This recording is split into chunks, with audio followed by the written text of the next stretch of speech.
പ്രായത്തിന് തോൽപ്പിക്കാനാവില്ല കലയോടുള്ള ഇഷ്ടത്തെ. അതിന് തെളിവാണ് കൊച്ചി ചങ്ങമ്പുഴ പാർക്കിൽ കഴിഞ്ഞ ദിവസം അരങ്ങേറിയ നൃത്ത പരിപാടി.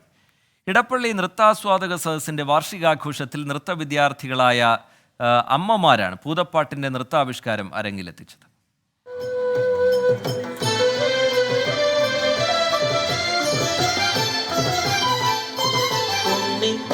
വയസ്സു കഴിഞ്ഞു, കണ്ണും കാതുമുറച്ചു കഴിഞ്ഞു, പള്ളിക്കൂടത്തിൽ പോയി.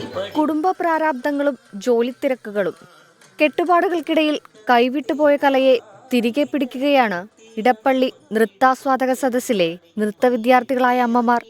അവതരിപ്പിച്ചത് മാതൃസ്നേഹത്തിന്റെ കഥ പറഞ്ഞ ഇടശ്ശേരിയുടെ പൂതപ്പാട്ട്.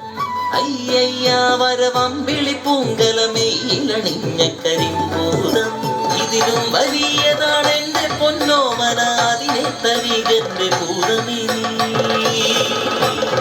അമ്മയെടുത്തിട്ടുമ്മ കൊടുത്തിട്ടഞ്ചിതമോദം മൂർധാവിങ്കൽ തടകി തടകി പുൽകിയവാറെ വേറിട്ടൊന്നെന്നോദിയണീറ്റാൾ.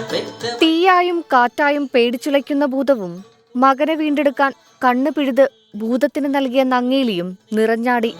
അയ്യയ്യാവരവമ്പിളി പൂങ്കലമേയിലണിഞ്ഞ കരിമ്പൂതം, അയ്യയ്യാവരവമ്പിളി പൂങ്കലമേയിലണിഞ്ഞ കരിമ്പൂതം.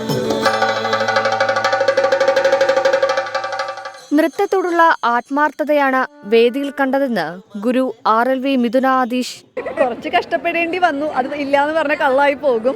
എങ്കിലും ഇവരുടെ എല്ലാവരുടെയും ഇത്രയും സപ്പോർട്ട് ഉള്ളതുകൊണ്ടാണല്ലോ നമുക്കിങ്ങനെ വിജയകരമായിട്ട് ഇത് പൂർത്തിയാക്കാൻ പറ്റിയേ. പറ്റുന്നത്ര വേദികളിൽ ഇനിയും ചിലങ്ക കിട്ടുമെന്നാണ് അമ്മമാർ പറയുന്നത്. ഇവിടെ എല്ലാവരും തമ്മിൽ നല്ല കോപ്പറേറ്റീവായിട്ട് ടീച്ചർ ഭയങ്കരമായിട്ട് ഞങ്ങളെല്ലാവരും ഇങ്ങനെ ഇത് ചെയ്യിക്കാൻ വേണ്ടിയിട്ട് ഒരുപാട് കഷ്ടപ്പെട്ടു. ടീച്ചറുടെ കുടുംബം മുഴുവനുണ്ട്. ശരിക്കും പറഞ്ഞാൽ ഞങ്ങളുടെ ടീച്ചറാണ് ഞങ്ങൾക്ക് ഞങ്ങളുടെ മോട്ടിവേഷൻ. 24 കൊച്ചി.